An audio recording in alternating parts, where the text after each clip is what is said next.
Muito bem, então estamos aí com Carlos Lopes, conhecido como Carlos Vândalo, da banda Dorsal. Tudo beleza aí, Carlos? Beleza, tudo ótimo. Tudo tranquilo. Mas então, apesar do nosso foco ser falar aí do financiamento coletivo, né? Inicialmente eu queria que a gente falasse sobre algumas coisas.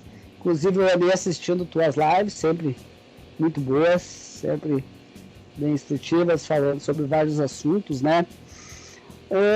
Até foi comentado relativo à pirataria, inclusive que Sim. tu comentou, e o pessoal andou perguntando relativo por que tu não bota tuas músicas nas mídias sociais, e explicou muito bem, eu acho correto, tu vive da música, o teu dinheiro vai vir bem mais retorno do produto físico do que das músicas na internet. E, inclusive, tu citou relativa, acho que antigamente, inclusive tu ia na galeria do rock, chegava lá, o pessoal vendendo os discos piratas de vocês, né, inclusive. Como é que tu vê hoje? Era pior naquela época os discos piratas? Ou podemos dizer que essas músicas em streaming, download, pirataria e tudo mais, acaba sendo pior pra banda? Como é que tu vê isso? A questão, assim, ela é muito complexa. Eu poderia ficar aqui, você sabe, um ano falando sobre esse assunto.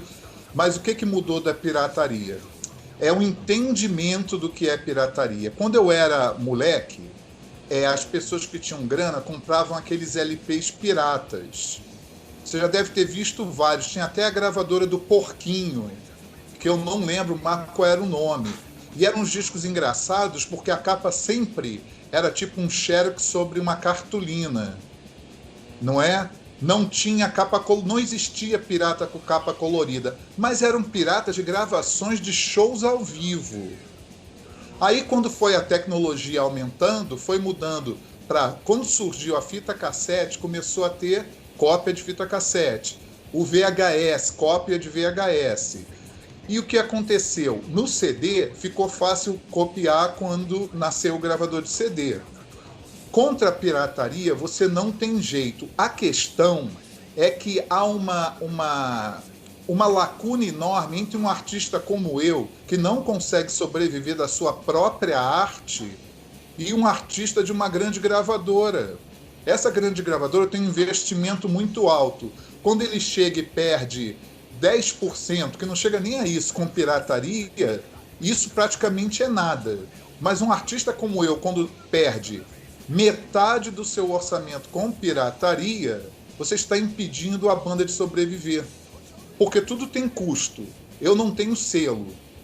Então, antigamente, quem bancava... São coisas muito delicadas. Que é assim, um selo te oferece um contrato mais ou menos, né? Porque você não vai gravar um disco durante um mês. Você vai gravar um disco durante uma semana. Aquele disco tem um custo, vamos dizer, hoje em dia aproximado de 50 mil reais ou mais. É um custo médio que seria um disco hoje. Aí você não recebe. Entendeu como é que é?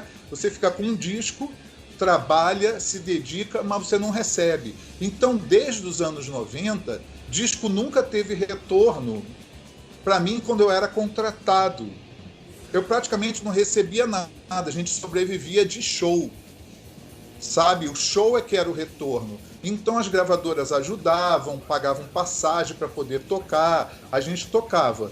Mas o show é muito mais desgastante do que você lançar um produto por conta própria e vender. Foi por esse motivo que a gente entrou no primeiro crowdfunding em 2012, que era porque o mercado já não absorvia mais. Porque a verdade verdadeira é que eu ouvi de vários donos de selo que eu era um artista inviável. Entendeu? Em outra live eu cheguei a citar que eu me sinto muito mais próximo, musicalmente e ideologicamente, do Tom Zé do que do Black Sabbath. Você entende? Que o Black Sabbath é uma banda fácil, porque a fórmula já foi deglutida e todo mundo entende. O Tom Zé é um artista difícil, e eu me considero um artista difícil, mas eu não posso, por questões ideológicas, musicais, particulares, eu não posso ceder e nessa altura do campeonato me tornar um boneco do sistema. Não dá. Nem que seja para sobreviver, eu não posso fazer isso. Então, o que acontece? O crowdfunding, ele é uma forma de coibir a pirataria também. Por quê? Porque é um acordo de responsabilidade entre as partes. Você quer ver o disco pronto? Ótimo. Mas a gente tem que repartir responsabilidades. É isso que é fantástico do financiamento coletivo. É o senso de responsabilidade que o apoiador tem para ver a obra pronta e, ao mesmo tempo, ele se torna parte integrante da obra. É fantástico, é revolucionário. Com certeza, com certeza. Eu vi também na página de vocês que tu faz parte do livro Relatos de Quarentena, Lidando com o Novo Normal. Querendo falar quanto a isso, como é que surgiu essa oportunidade? Eu fui convidado pelo Denis, que é o dono da Denfire, que ele é um dos apoiadores da Dorsal. Olha que coisa legal. E ele já tinha uma relação comigo, a gente já trocava uma ideia pela internet, e ele pensou em várias personalidades. Mas eu vou te falar, eu fiquei muito honrado dele ter lembrado de mim para poder falar. Porque, eu vejo meu amigo lá de São Paulo, o Fausto, da Die Hard, que é uma pessoa maravilhosa, ele deu um depoimento. Eu vejo o Justin Sullivan, do New Model Army, e ele me chama, entendeu? E eu fiz meu melhor, eu expliquei meu momento para ele, que minha vida é de artista. Eu me tornei ilustrador há alguns anos, então, na verdade, eu não sobrevivo de música. A música também é parte de uma estrutura, que eu tenho muitas ideias para livro, para quadrinho, para música, e eu sobrevivo com as vendas desse material físico, dessas diversas fontes, mas é óbvio que eu continuo tomando volta, né? Tomar volta é quase uma parte anexada à carreira de qualquer pessoa. Então, o que acontece? Ele me chamou e pediu, como é que está sendo a tua quarentena? Eu falei, cara, eu estou em quarentena desde 2008. Quando eu parei de tocar, eu me isolei, eu entrei mais para dentro de mim, passei a ficar dentro mais de casa trabalhando, porque meu trabalho sempre foi entre quatro paredes. Eu não tenho um trabalho de ter que ir para um local. Então, na verdade, eu estou há 12 anos isolado. Então, para mim foi fácil, eu só falei para ele que minhas coisas sobreviver, criar e tomar conta do meu filho. Então, o que a gente fez durante a quarentena e está fazendo ainda? Troca desenho todo dia.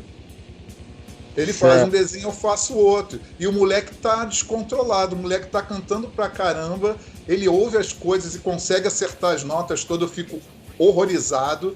Ele vira pra mim e fala, pai, isso aqui no teu desenho tá errado. E outra, ele tá me ajudando a compor o Pandemia, você acredita se quiser. Eu canto uma melodia pra ele, quando ele ri é porque foi aprovado. Quando ele reclama é porque não vai pro disco, entendeu como é que tá a situação? Isso que é minha quarentena, é uma quarentena criativa. Mas você não acha que quando eu olho para a rua e vejo as pessoas como estão, eu vejo dois tipos de pessoa na rua da quarentena. Os alienados, os que não estão nem aí, e os mais conscientes. Então, sei lá, eu desci agora para comprar verdura, que eu tive um dia que descer com máscara, com tudo, para comprar comida, óbvio. Cara, tinha um monte de idoso comprando verdura sem máscara, um do lado do outro, fazendo piada. Entendeu? Infelizmente. Terrível. Complicado. Até eu estava lendo meus materiais aqui, eu achei essa entrevista aqui de você de 1999, primeira edição da revista Planet Metal, muito legal aqui. 21 anos atrás, né? Legal, parece que foi ontem, em 1999, por incrível que pareça, né? Mas o tempo é uma ilusão, Cristiano, o tempo é uma ilusão. A gente decai, que no inglês é mais fácil de entender o decay, porque o decay em português não é bem a mesma coisa, né? Mas a gente fisicamente vai ficando mais cansado, mas poderia malhar. A gente vai perdendo uma certa energia que tinha exuberante da juventude. Porém, eu sou testemunho, daqui a 2 anos eu faço 60 anos. Sim. Eu não mudei uma vírgula da minha ideologia desde adolescente. Eu amadureci, aprimorei, me tornei uma pessoa melhor em relação ao que eu era quando eu tinha 18 anos. Mas eu não mudei uma vírgula. E a minha criatividade, ela está cada vez maior. Então isso é uma coisa que é bom eu falar para as pessoas, que a maioria do público, do meu, do teu, são pessoas com menos de 30 anos e com uma percepção de vida totalmente diferente. A maior parte dos meus fãs hoje nunca viu a banda tocar ao vivo. Não tem nem ideia do que era. Mas também o saudosismo é quase uma doença.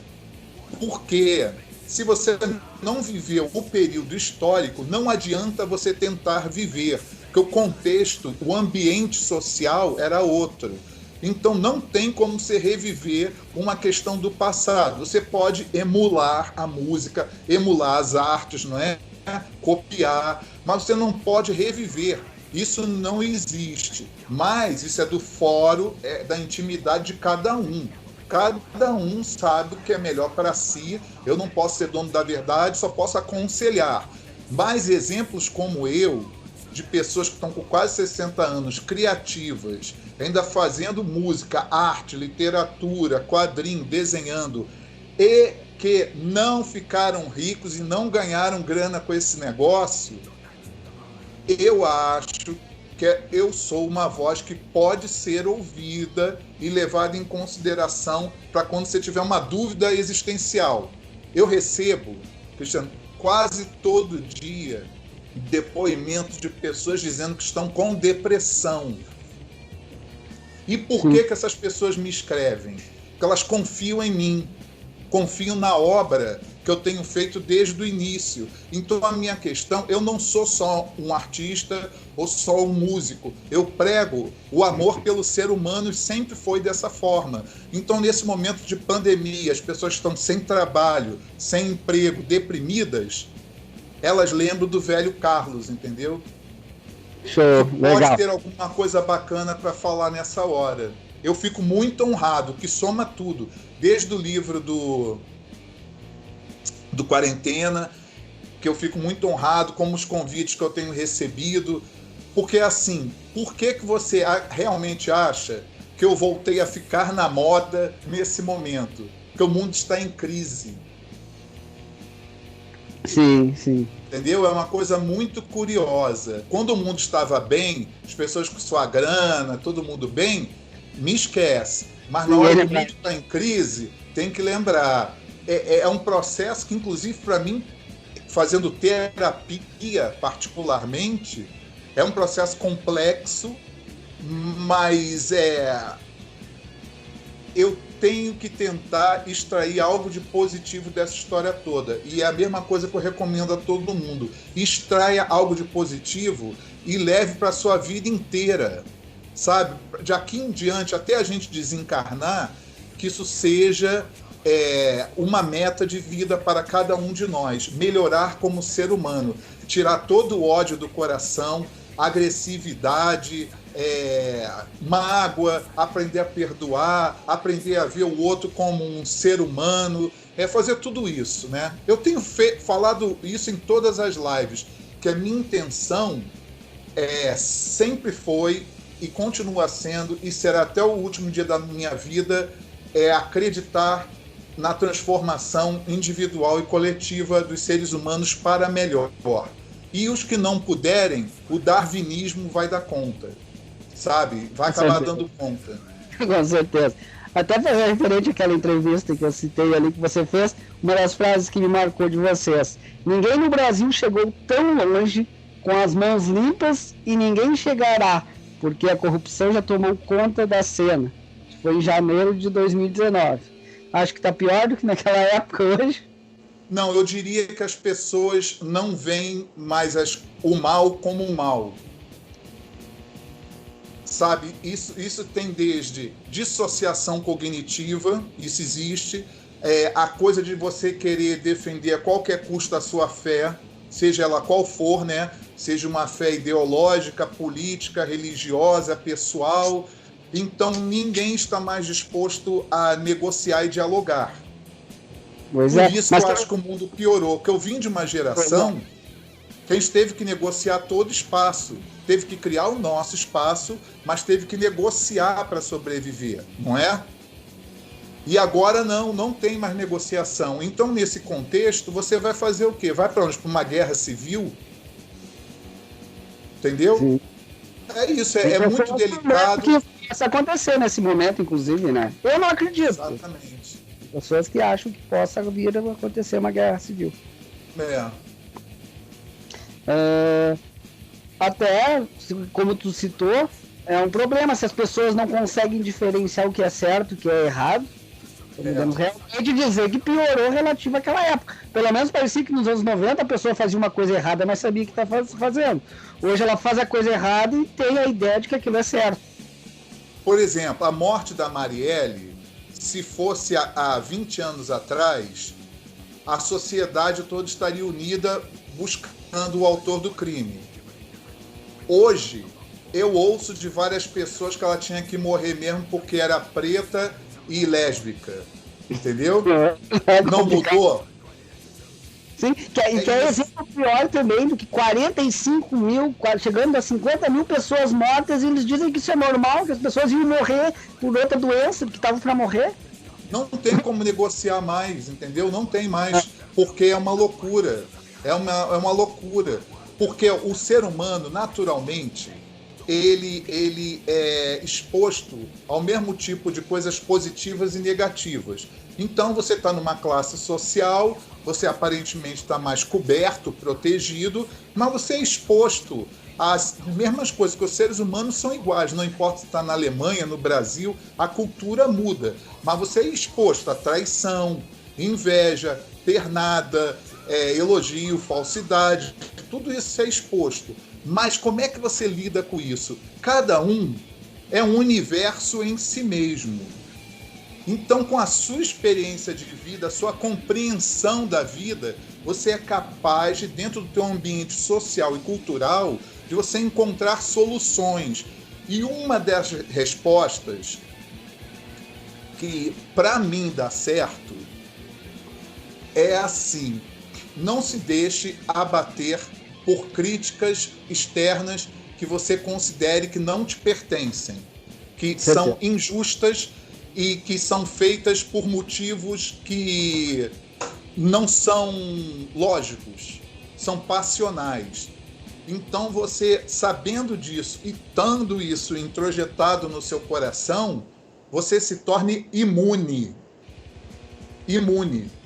Porque, por exemplo, por que você, quando você está, de certa forma, com a consciência liberta, por que você não é atingido por esse tipo de veneno? Porque você não consegue ter inveja de nada e de ninguém, porque não te pertence. É como ter mágoa. Você aprende a deixar de ter mágoa em relação aos outros, porque as pessoas erram, você erra também. Mas você acumular mágoa, ficar querendo explicar por que sua vida não dá certo, sempre culpando alguém por isso, você vai ter um câncer. É isso que vai acontecer. Você não está se libertando, é um processo que você tem que ir se libertando. E olha, eu não sou psicólogo, não sou sociólogo, não sou analista. Tudo isso que eu aprendi foi na vida. Sim, com certeza. Não tem outra. A vida é grande, o grande mestre da gente é a vida. Você pode aprender ou não querer aprender nada, é contigo, né? Dá certo.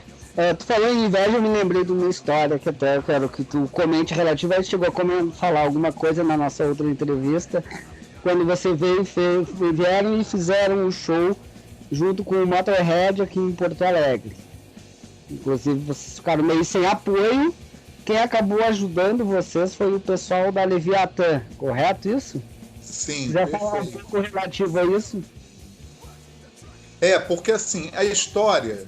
Ela tem elementos que eu já esqueci com o tempo, tem coisas que eu não lembro direito, mas a gente, para você ver, eu posso contar uma coisa, porque assim o público ligado a rock pesado, metal, ele não se preocupa muito com humanismo e espiritualidade, que ele, não quero saber, foda-se a igreja, foda-se Jesus, mas, porra, esse comportamento de não querer ouvir o outro lado, ou não querer ver, porque assim, fanático você tem de todo tipo. Não é religião só que transforma em fanático, né?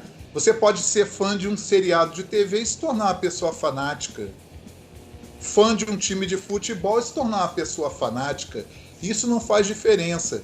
O que acontece é que naquela época a gente tinha os correspondentes, como hoje todo mundo tem os seus. A gente tinha um amigo, o Fábio Camargo, que tinha um fanzine A Decência, que a irmã dele morava no Rio e era minha vizinha. Então, quando a gente foi para Porto Alegre, porque essa história é muito louca, né? Mandaram a gente ir para Porto Alegre, quando a gente chega, nunca tinham falado com o empresário do Motorhead que a gente ia abrir. E quando eu retorno e falo com quem tinha me mandado ir para Porto Alegre, eles lavam a mão. Não tenho nada com isso. Entendeu? Tanto que eu não cito os nomes, mas é obviamente que eu sei quem foram até hoje. Aí a gente chegou, conseguiu, conversando com o empresário do Motorhead, que ele autorizasse a gente abrir o show. Ele ouviu a história e soube que era verdade, que a gente tinha sido sacaneado desde o início. E tem uma história muito engraçada que eu fui chamado para uma reunião numa loja de disco daí, que eu não quero falar o nome. O cara chegou na minha frente e falou: você nunca vai tocar porque tem muita gente que não quer. Aí eu levantei da reunião, falei: muito obrigado, mas eu tenho um show para abrir. Aí eu fui embora, o cara atrás de mim gritando: você não vai conseguir, você não vai conseguir, eu vou te destruir. O cara tava pirou. Entendeu esse tipo de coisa que você é exposto? E aí, através do Leviatã, a gente teve o local de ensaios e o equipamento deles para poder a gente tocar, não é? Mas o que, fora um encontro que eu tive, que é impressionante, terminou o show, todo mundo sumiu, né? Quer dizer, os nossos convidados, Leviatã, o pessoal da banda, todo mundo sumiu. Só fiquei eu sozinho no corredor lá dentro, porque a banda não tinha camarim.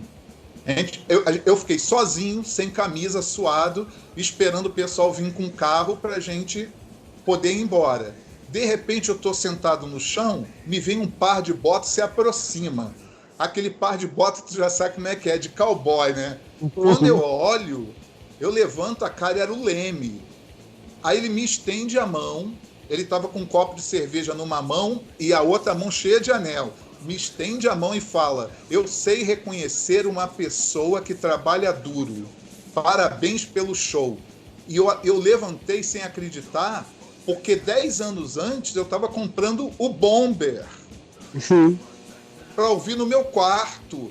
10 anos depois eu nunca imaginaria que eu teria chegado tão longe sem pagar a ninguém, sem comprar ninguém, apenas com talento. Então isso foi uma coisa que me emocionou muito e me emociona até hoje. Mas para fechar uma história, que eu não toco muito nessa história, mas eu acho que, como nesse momento eu estou falando sobre muita parte espiritual, que obviamente o que acontece no Brasil hoje também tem um processo inconsciente coletivo. O país está frente a frente, está revendo a sua face maligna, que vem desde os tempos da escravidão. Porque o discurso hoje, que é do mal, ele é o mesmo discurso da escravidão. É igual. Então, espiritualmente, consciencialmente, o que for, estamos nessa questão. Mas para fechar a tampa do Motorhead, o Fábio Camargo do Zine A Decência, que era nosso amigo, abrigou a gente e tal, ele tinha uma irmã no Rio, que era minha vizinha, morava pertinho de mim. Você acredite se quiser que ela morreu naquele desastre do Batomushi, no Rio de Janeiro. As pessoas mais velhas vão saber o que era um Réveillon de Ano Novo.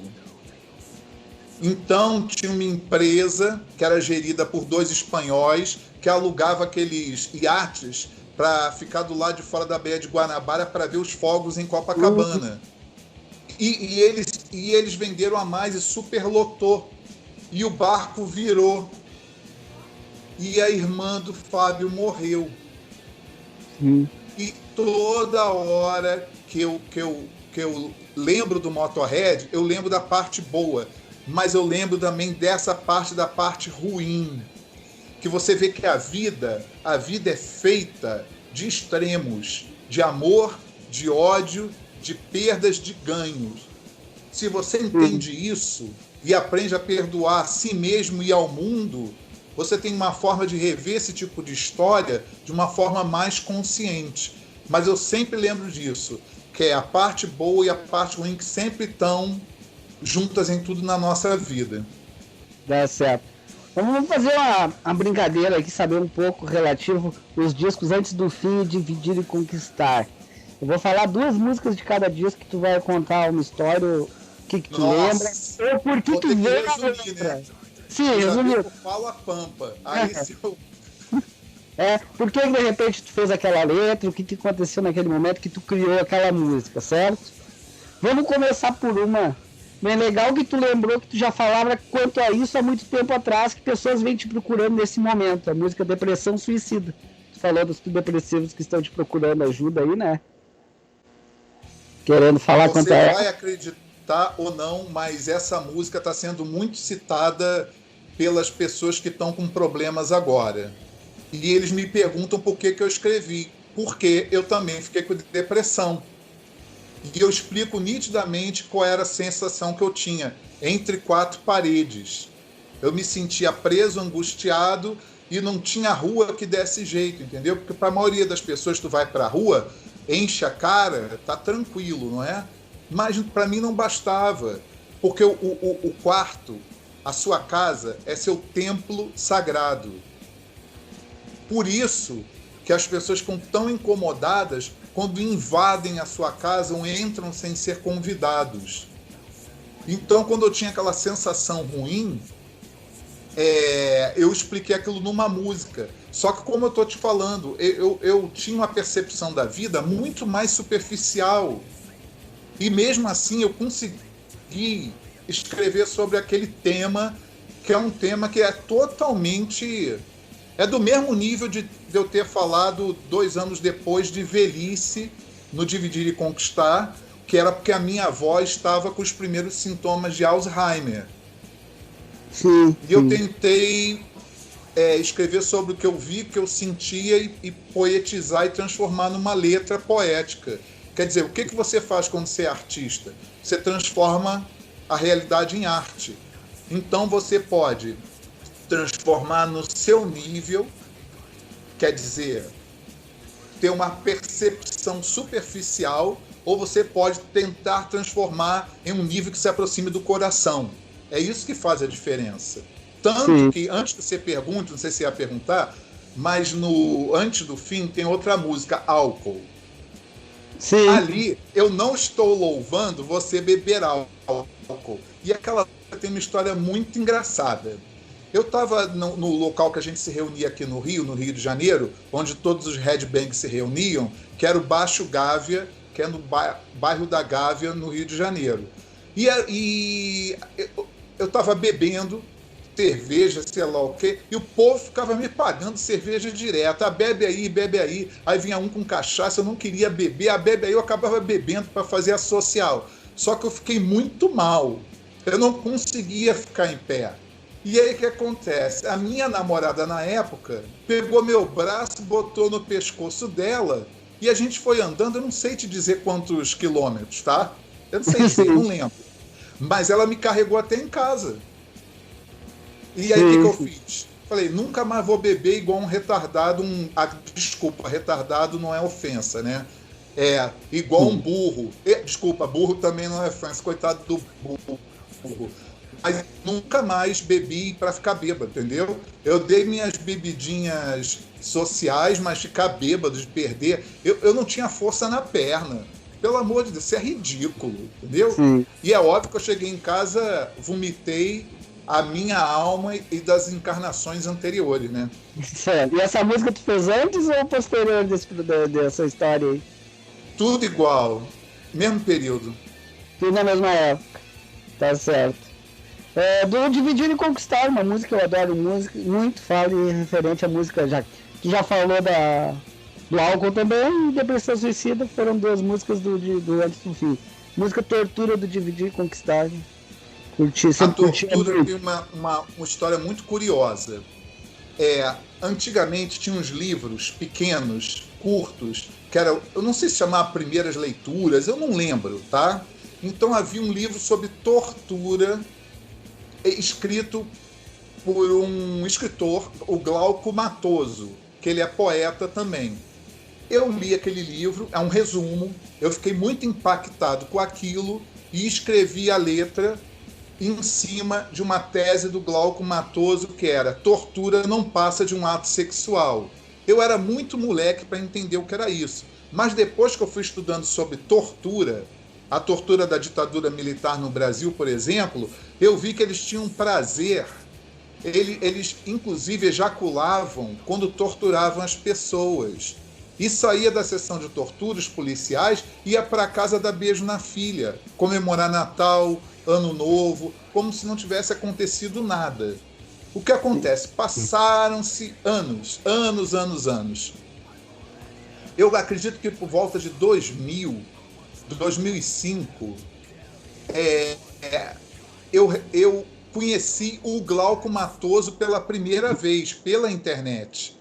E contei essa história para ele. Falei: você me inspirou a escrever aquela música lá e tal.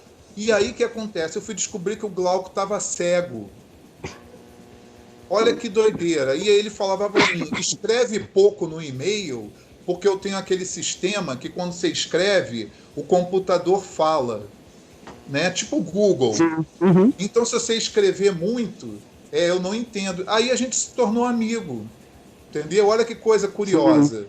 Show. E várias letras que ele me mandou depois para musicar, eu tive ideias já há anos de determinadas melodias que eu estou usando agora no Pandemia.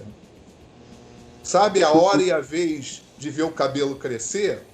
A hora e a vez de ver aquela melodia se tornar real. E o Glauco está envolvido com esse tipo de coisa. Olha que legal. Legal, show. Com certeza a gente vai ver na nossa entrevista aí depois do disco lançado. A gente conversa mais sobre isso. Vai ser, com certeza, muito legal.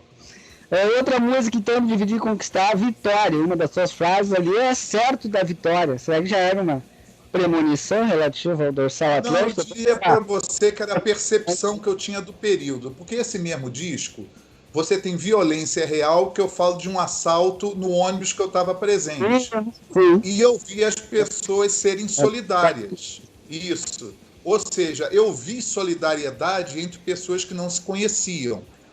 Nesse disco tem Metal Desunido. Eu não estava profetizando nada. Eu estava vendo o meu entorno, e aí me desculpe se 99% não via.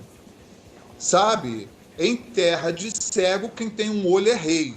É assim que... Isso é um ditado muito realista. Eu vi o que estava acontecendo à minha volta, transformei aquilo numa música. Como também falei sobre Preso ao Passado. Ou seja, você vai dizer que eu antevi movimento de old school? Não. É tudo que estava à minha volta. Então, o que acontece? Como eu te falei, pega todos os exemplos. Tortura, Preso ao Passado, Violência Real. E aí, quando você chega em Vitória, era a sensação que esse olho, eu ter um único olho e já ter essa percepção sendo tão novo, isso me daria perenidade. É óbvio que quando eu pensei dessa forma, eu não sabia que o terreno iria ser tão árduo, que eu ia ter que batalhar muito, tentar... Uma vez o Pelé, se eu não me engano foi o Pelé que falou isso, eu não lembro, tá? Mas acredito que tenha sido, que no Brasil, para você provar que tem valor, tu tem que matar um touro por dia. É a pura realidade. Eu estou matando um touro por dia até hoje. Muita gente já chegou para mim e falou o seguinte: para que você insiste nesse ambiente de metal? Esse ambiente não te merece. Eu já ouvi isso muitas vezes. Se você estivesse num outro ambiente, seja literário, de rock mais aberto, certamente as pessoas já teriam te dado outro tipo de valor. E eu digo, não é bem assim. A sua visão está cheia de preconceito. Porque, na verdade, os seres humanos é que são iguais. Não importa de onde venham, não importa que idade tenham. É óbvio que eu atuo muito sobre o período de formação de caráter, que é entre 15 e 20 anos, sei lá, que é a maior parte das pessoas que me acompanham. Então, eu sinto parte que é missão, sabe? É missão mesmo. Eu não tenho assim vergonha de falar isso. Eu não estou escrevendo disco porque eu me acho lindo ou porque eu me acho mais inteligente. Isso é uma missão. Então eu estou me dedicando para educar quem quiser ser educado e aprender alguma coisa comigo. Quem não quiser, pô, tranquilo, o mundo é livre, o mundo é livre. A única coisa que eu não concordo é a agressão. Isso realmente é uma coisa muito estúpida e desnecessária, porque você não precisa concordar com nada. Mas, por exemplo, eu não concordo com um monte de coisa em política, em religião, em estrutura social, inclusive dentro da cena de metal. Eu não concordo com um monte de coisa, mas eu não saio por aí enchendo o saco, entendeu? E sem contar que a trajetória que eu tenho, eu comecei a tocar em 1981. Eu não tenho que abrir mão dessa trajetória e ela é muito livre. Um período na minha vida, quando eu terminei com a Dorsal, em 2000, 2001, eu fui fazer o quê? Fui me divertir. Então eu montei bandas para tocar o quê? Hard rock, soul music, bossa nova, jazz, rock psicodélico, e misturei tudo aquilo fazendo o que eu queria e bem entendia. Então eu aprendi demais nesse período. Agora me diz, se eu não tivesse feito isso, eu estaria aqui conversando com você? Provavelmente não. Provavelmente não. A banda teria terminado ali e eu não teria tido uma sobrevida artística de me testar para eu poder ser uma pessoa com a cabeça mais livre hoje. Entendeu? Sempre é um processo de compreensão, é isso. Tá certo. Tu comentou numa das lives essa semana, que eu achei interessante, eu me lembrei. Tu comentou as 3 bandas aí que iniciaram o metal no Brasil, praticamente, foi uma coisa assim. A Dorsal, Stress e Vulcano. Inclusive, já te entrevistei ano passado, Stress entrevistei também ano passado, e o Vulcano já divulguei alguns materiais deles, tenho contato com eles também. E as 3 bandas aí lançaram discos maravilhosos há pouco tempo. Stress ano passado lançou, Vulcano lançou um disco maravilhoso também, o Canudos, né? Vocês lançaram também. 3 bandas que iniciaram o metal e estão aí lançando discos até hoje, querendo falar quanto a isso. Curioso, né? Assim, eu não tenho muito o que falar, porque isso aí é uma coisa que eu não sabia que eu ia durar tanto tempo. E eu acredito que também o pessoal do Stress e do Vulcano também não sabia que a vida é movimento, a vida é feita no dia a dia. Entendeu? Não é só jogar dado. Sim. Eu também não lembro se foi o Einstein que falou, mas Deus não joga dados.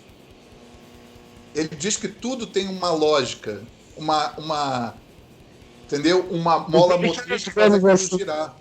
Eu sei por que eu estou aqui e agora. Entendeu? Eu já fiz terapia demais para poder te dizer isso. Mas eu não posso responder sobre os outros, entendeu? Eu acho que é curioso. Eu só acho curioso que essas 3 bandas já poderiam ter parado. Sim, sim. Vamos então para a segunda parte aí. Agora vamos falar então sobre essa campanha do financiamento coletivo. Tô querendo fazer uma chamada inicial para falar relativo a isso. Depois eu faço algumas perguntas aqui, algumas dúvidas, alguma coisa que até pode surgir, como surgiu algumas coisas até para mim de dúvidas, pode surgir para as demais pessoas aí que estão assistindo. Perfeito. A campanha começou no dia 15 de junho e vai durar até o dia 15 de agosto. Tem um montante para ser arrecadado que cobre despesa de alimentação, transporte, prensagem, gravação, estúdio, masterização, etc. e tal, capa, tudo. Se nesses 2 meses esse montante não for arrecadado, não vai haver disto. Não há a mínima possibilidade de arrecadar dinheiro de outra forma.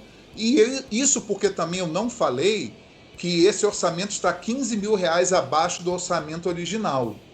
Tem várias coisas que eu não listei no orçamento, que eu vou depender do quê? Da campanha passar da meta mínima. Que aí eu vou poder incluir o que eu não incluí no orçamento original. Mas o que é o Pandemia? Não é apenas um disco que está surgindo por causa de um momento de conflito ou de entendimento do que é o ser humano nesse momento no planeta. Não é por causa disso. É porque o artista, e eu posso responder apenas por mim, eu não posso falar como os artistas como classe. Tudo que acontece no mundo inspira as pessoas, não é? Por exemplo, os moradores de periferia, de favelas e comunidades carentes, como eles encaram a pandemia?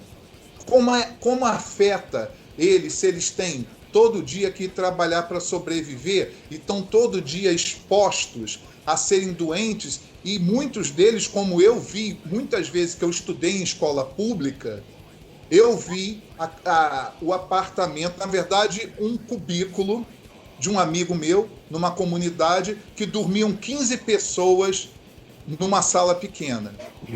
Pois é. Então, eu não sei como que cada um está reagindo com essa situação, mas eu, como artista, eu me deixei contaminar no bom sentido pelo momento e comecei a escrever, e quando eu me dei conta, eu tinha um disco na mão, porque certo. Disco não surge do nada. Você não chega e fala, vou compor um disco agora. Você pode até tentar, mas você não vai conseguir se superar. Provavelmente você vai fazer mais do mesmo.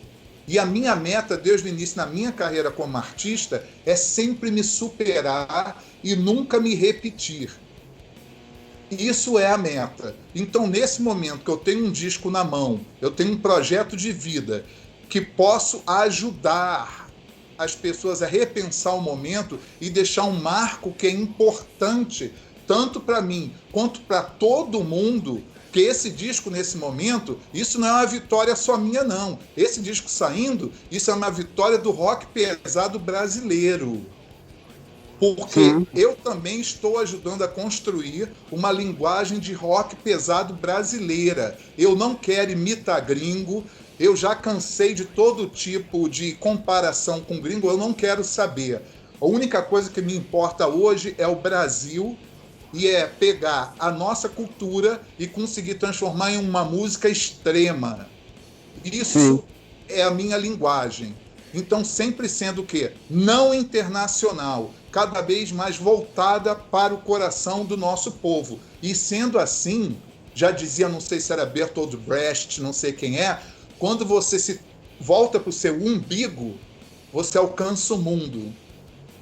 Então, o que eu estou agora falando às pessoas, tem até 15 de agosto para poder apoiar. Você tem vários tipos de apoio, desde um CD até CD com camiseta. Inclusive, você que gosta de futebol, e tem teus amigos peladeiros aí, Cristiano, tem uma camiseta que é Time Guerrilha, que ela tem flâmula, ela tem o nome do apoiador que vai vir nas costas, e essas pessoas podem receber, é em elastano, que é aquele mesmo tecido que você faz a camiseta de time. Então tem todo esse tipo de coisa, você apoiando, a gente tem um financiamento para fazer o disco. E o que acontece? Catarse, que é o local de apoio, catarse.me, ou em alguns outros estados, ME, né, porque no Rio a gente pronuncia aberto, catarse.me/dorsalpandemia. Eu conto com todos os interessados, óbvio, os que estiverem nesse momento conectados com essa ideia e com esse projeto, eu conto com todos no Brasil inteiro para a gente gravar um disco revolucionário que eu espero que mude a história do rock pesado no Brasil. Parece uma meta difícil, mas não é. Não é. Eu tenho todas as referências, eu tenho todo um histórico de vida para conseguir gravar e fazer esse disco. Pelo novo, para cima e à frente. Com certeza tu vai conseguir, eu estava olhando hoje, já foi alcançado 24%, R$11.064 dos 45 mil. Começou há poucos dias, nem virou um mês. Normalmente 5 as pessoas dias só. Pois é, já conseguiu 24%. Então com certeza a campanha vai ser show. Abrindo um parênteses relativo ao que tu falou, e eu pensei nisso quando o governo comentou quanto a isso, que se uma pessoa for infectada é só isolá-la dentro de casa. Eu falei, o governo não conhece a realidade do Brasil. Tem pessoas que realmente moram 15 pessoas dentro, eles vão isolar como uma pessoa dentro de uma casa com 15 pessoas. Certo? Só para abrir um parênteses tanto relativo a isso. Relativo à camiseta de futebol, tu me enganou, eu fiquei bravo com isso. Tu postou a tempo as camisetas quando foram produzidos. Eu disse, de 15 em 15 dias no mínimo eu entrava no site, pô, mas essa camiseta não vai sair à venda nunca, eu tô louco para comprar, e não saiu nunca a venda dessas camisetas. Mas tá aí a oportunidade, vamos torcer aí que ela dê certo, né? Uma das dúvidas que me surgiu, o que é? Ali tem os combos divididos, tá? Para quem não entrou ainda, que vai dos R$60 ali, que é o CD até, inclusive, lá, mais de um vinil lá junto. E aí uma da citagem é relativo que, ultrapassando a quantidade de 100 LPs, por exemplo, uma das coisas eles vão ser produzidos em fábrica, no caso, e esses apoiadores vão ganhar a camiseta. Esses 100 unidades, ela é por combo ou o total, digamos, que se 100 pessoas adquirirem os vinil, essas camisetas vão estar disponíveis, ou cada combo tem que fechar 100 pessoas? Tá, vou te explicar de uma forma mais simples impossível. Como é uma responsabilidade compartilhada, por exemplo, vamos supor, só 10 pessoas compram LP. Não há como prensar em fábrica, é impossível. Então, eu já tenho uma parceria com um selo de Brasília chamado Lombra Records. Eles fazem vinis artesanais. Então, o custo do vinil artesanal é muito alto. Então, o que acontece? Pelos cálculos, os últimos cálculos que eu fiz, se a gente chegar pelo menos entre 50 e 60 pessoas, dá para prensar em fábrica. E aí, o que aconteceria? O apoiador, ao invés de receber um vinil artesanal, que seria 2 vinis de 10 polegadas dentro de uma capa dupla, ele receberia um vinil inteiro de 12 polegadas e a diferença do valor que ele já havia contribuído será retornado através de uma camiseta do time Guerrilha, que é a mesma diferença de valor. Sim. Então, quer dizer, se a gente conseguir prensar em fábrica, todo mundo que apoiou esse ponto vai ter o vinil de fábrica e vai receber uma camiseta do time Guerrilha. E se a gente não alcançar esse mínimo de apoiadores, todos vão receber o vinil artesanal. Entendeu? Essa que é a diferença. Inclusive, me fazem muito uma pergunta sobre camiseta, que fala assim, mas por exemplo, e o tamanho? Eu falei, quando terminar a campanha, a gente vai ver, conversar com cada apoiador e vai me dar o tamanho. Inclusive, vai ter tamanho para todo mundo. Se quiser tamanho Obelix, tamo junto. Aí tem tamanho Asterix e tamanho Obelix. Depende do cliente. Dá certo. E como é que funciona relativo ao parcelamento ali na hora que... duas perguntas, na verdade. A pessoa vai fazer a compra agora, aquele valor que a pessoa acertar vai ser aquele ali, tá certo? Fechado aqui. Isso não muda daqui para frente, mesmo que mude a produção, como é que vai ficar lá para frente. A pessoa vai apoiar com aquele valor fixo, certo, né? Este valor já vai entrar no cartão dela agora, e quantas vezes dá para parcelar? Parece, porque isso é uma pergunta que tem que ser feita ao Catarse. Eu já trabalho com Catarse há 8 anos e é responsa, eles são muito profissionais, por isso que eu continuo trabalhando com eles. Parece que a primeira parcela do cartão é quando você entra, e parece que pode parcelar em até 6 vezes. Se eu não me engano, é isso. Parece que sim, parece que eu vi 6 vezes, é realmente mesmo. Isso. Ou você tem que pagar em boleto, imprimir um boleto com uma data, e se eu não me engano só pode ser pagável no Bradesco. Se eu não me engano é isso. Mas outra pergunta que me fazem muito sobre campanha. Eu já recebi R$10 e a pessoa não ganha nada. Eu só tenho R$10 e eu queria chegar para você e te apoiar. Beleza, R$10.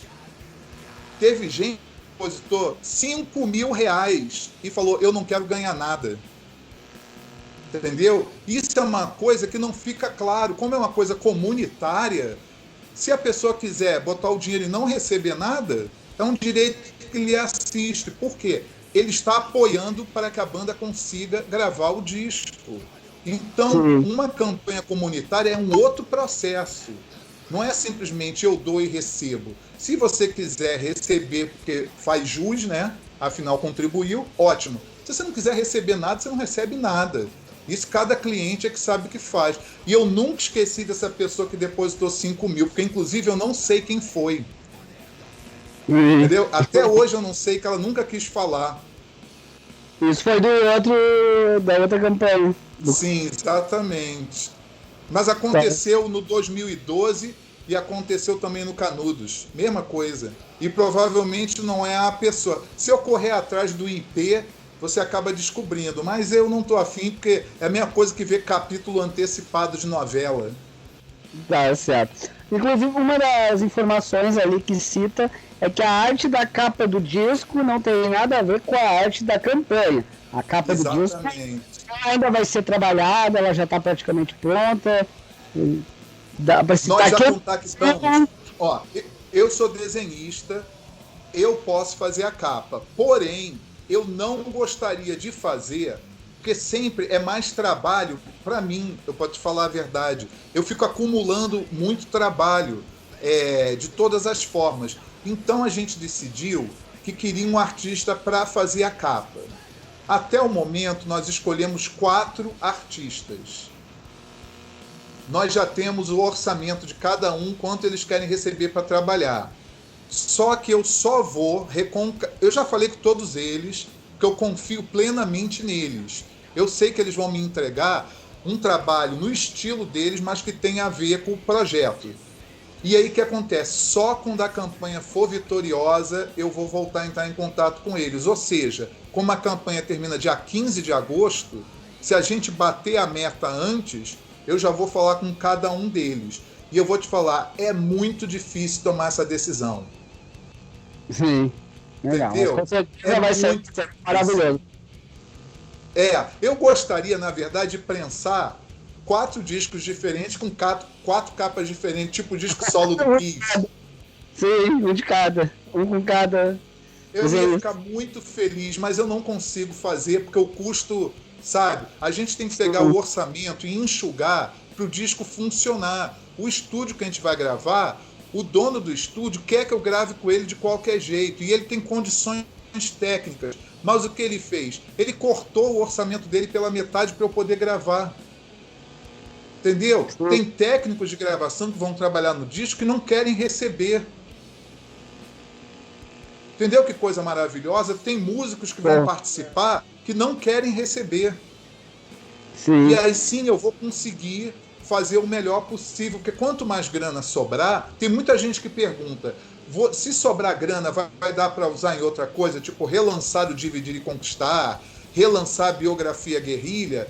Eu não acredito, provavelmente não, porque como eu te falei, eu estou 15 mil abaixo do orçamento correto.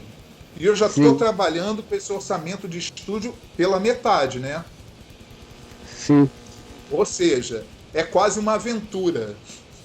Certo. Até na outra entrevista nós comentamos relativo a isso, o relançamento do Dividir e Conquistar. Surgiu alguma proposta? Tem alguma ideia de futuramente? Eu recebi propostas do exterior para lançar, mas eu não senti firmeza e eu sou um profissional. Se não vier com um contrato, se não pagar, se não fizer a coisa certa, promessa, eu já estou legal de promessa. Então, o Dividir, o meu sonho no momento é copiar ele da fita de rolo, que a fita de rolo existe. Porque todas as versões que existem no Dividir em CD foram copiadas do vinil e não foram copiadas do rolo. Então tem que ver se a fita toca, tá? Porque a fita pode não tocar, depois tem que masterizar a fita. E se tudo der certo, o meu projeto mesmo, sabe o que é um pop-up? Que é quando você abre um álbum gatefold, igual o livro, sabe livro de criança? Que a ilustração sobe porque ela é colada de um jeito. Sim. A minha vontade é lançar o Dividir e Conquistar com um pop-up no meio, entendeu? Show. Legal. Fuder. E tu comentou relativo aos músicos, eles vão ser músicos novos ou seriam os mesmos do Canudos? Ou isso o meu irmão vai gravar o baixo e o baterista, eu estou avaliando vários bateristas, porque não é muito fácil, porque, por exemplo, o Canudos, eu falei para você da outra vez, ele não foi ensaiado. Justo. Ele é um disco totalmente orgânico que tem a ver com a minha filosofia de vida. É quase como chamar os caboclos para incorporar no terreiro. É assim, gente, a música é assim, vamos nessa. E aquilo Uhum. que você ouve no Canudos, o baterista Américo Mortágua, ele tocou tudo aquilo de primeira. O Sim. técnico de gravação, ele ficava impressionado. Ele falou: de onde tu tirou esse cara? Porque isso não existe. Vocês têm uma conexão, entendeu? Muito forte. Ele entendeu tudo. Aí o que acontece? Como o destino é? Foi o último disco do Américo, porque quando eu estava lançando na Bienal do Livro em Brasília, a primeira revista em quadrinhos Tupinambá, foi dia 18 de agosto de 2018. O Américo faleceu nesse dia. No mesmo dia que eu estava lançando a minha revista. Lembra que eu fico te falando de certas coincidências da vida que tem mensagens? Sim. Então o que acontece? Foi o último disco gravado pelo Américo. E eu tenho rezado pela alma dele desde então. Porque eu sou daqueles que acreditam em vida após a morte. Certo. Então, relativo a isso, os músicos, tu bom, tu já comentou, seu irmão no baixo tá Você sabe que o você pode batera, tu botar o tá. melhor músico do mundo para tocar bateria e não dar certo? Você tem essa consciência? Sim, Não tem que adianta deixar o eu feeling, pegar o cada melhor baterista do mundo e botar porque ele vai fazer mais do mesmo. Não me interessa mais do mesmo. É uma coisa muito mais profunda. Tem uma dinâmica que é recriar o próprio estilo. A pessoa tem que ter uma cabeça muito aberta para recriar o estilo. Eu te contei daquela outra vez que para o Américo eu pedi: Américo, mistura uma batida extrema de grindcore com coco, com o ritmo de coco do Nordeste. Porque os acentos, quando você toca muito rápido, eu percebia que os acentos pareciam de uma música. Só que você toca muito rápido, você não percebe isso, porque são rufadas que são muito técnicas. E o que acontece? Eu consegui acentuar a música do Canudos com essa base atrás de mim. Eu conseguia fazer com que a música funcionasse. E você coloca qualquer pessoa que tem um estilo mais quadrado, não se encaixa. certo. Última pergunta, então. Relativo, o que tu falou que a banda sempre procura estar inovando, sempre criando coisas novas, a Dorsal. O que o público pode esperar desse disco novo, relativo à sonoridade, algo totalmente novo? Próximo, Revolução, nem próximo, revolução. evolução total. Vamos reescrever a história do rock pesado no Brasil. É isso que eu quero fazer e que, se todos me derem oportunidade, eu vou conseguir fazer. Provar de uma vez por todos. Talvez esse seja meu último disco. Eu sempre falo isso, né? Parece o Frank Sinatra. Esse é meu último disco. Mas talvez esse seja meu último disco. E eu quero deixar um disco realmente para a posteridade, porque tem várias fases da banda. Tem a geração que cresceu com Antes do Fim e com Dividir e Conquistar. Tem a geração dos anos 90 que cresceu com a Lea Jacta Este. Agora, hoje em dia, você tem que ver, eu nunca recebi tanta resenha positiva como eu recebi no Canudos. O Canudos foi o único disco na história da Dorsal que eu recebi mais de 30 resenhas no Brasil dizendo que é obra-prima. Você acha que quando o Antes do Fim saiu, tu acha que alguém chamava aquilo de obra-prima? Chamava nada. Quando o Dividir saiu, aí sim começaram. Não, cara, agora o negócio tá sinistro. Quando chegou no Searching for the Light, já foi assim, pô, o cara tá descontrolado, tá ficando muito sinistro. Então foi num Sim. crescendo, não é? Mas eu nunca recebi 30 resenhas chamando de obra-prima. Então a minha meta é artística, porém é humanística. Eu realmente gostaria de contribuir para o melhor para a população, para as pessoas e para o Brasil. Não é só a minha carreira que importa, é o país. A gente precisa, dentro dos nossos corações, salvar o amor, que é uma palavra tão odiada no metal, que é amor. Ninguém consegue falar eu te amo, eu amo. Só consegue falar eu amo para, sei lá, não vou nem citar exemplo.